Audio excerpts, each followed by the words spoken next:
So, real quick, for those that did this last year and were here, the reason why I pursued and wanted to have a passion for this and give it back to kids is because, not to go into great detail, but my family lost a relative, a cousin, about 6 years ago. And a year after we lost him due to a tragic overdose, he left a child behind. And because of that, I wanted to be able to, when I came on board with CBS, I wanted to give back to the community, give back to children. Last year, I came on board and it was about 2 months. I organized a 10 foursomes really quickly. For those that participated, thank you, that are back this year. It means a lot to me and my family. We raised about $6,000 for a family last year that I played football with at Allentown High School and graduated. He graduated 2007. He left 2 kids behind because he tragically passed from an overdose. So this year, every quarter we meet with our CPA and advisors, and Chris, where is Chris? I thank you, because, you know, I sit down with Chris and he says, hey, like, I don't want to stay up on your parade or anything, but I told him my vision and how and the impact that we could do here. And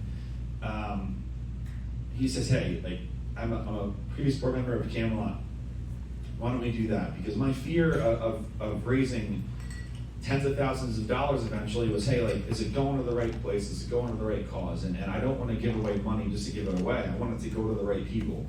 So we still kept that vision of children. And Chris introduced to the Camelot Foundation.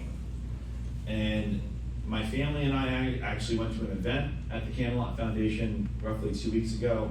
My wife and my 2 kids. They have a beautiful splash pad, a bunch of children. And I'll tell you a quick story. So when I first met Emily, I walk in, and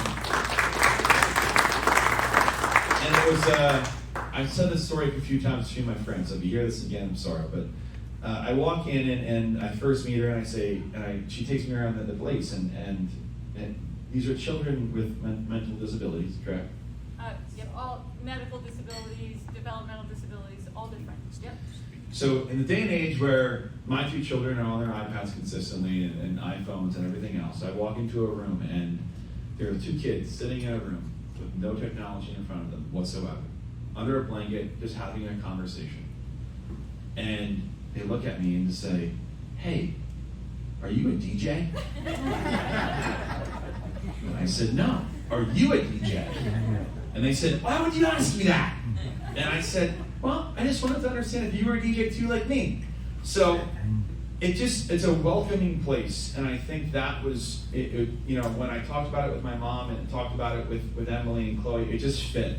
And now that we know that when we do this year over year, the money's going to a stable foundation and a stable thing for children, and we feel comfortable with it, regardless of whatever the child is going through, I think it means a lot to me personally, a lot to my mom, my family, my grandmother, my wife, my kids, the company, and I couldn't, you know, ask for a better, honest partnership with the Camelot for Children. So it was a kind of a good marriage, and you know, Chris, without you, you know, doing that introduction, you know, that means a lot to me. So I think comfortably, I just asked Emily this literally 2 minutes ago. We can honestly say, after everything's paid for, we probably raised close to $15,000 today.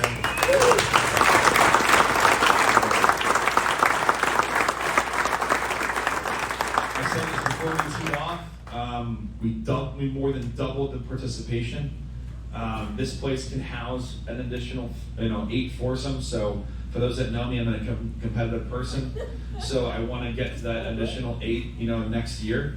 And really keep growing this thing tremendously and keep giving back. So, Emily said her biggest proceeds is from the gala every year. Well, Emily, and now you know how I am.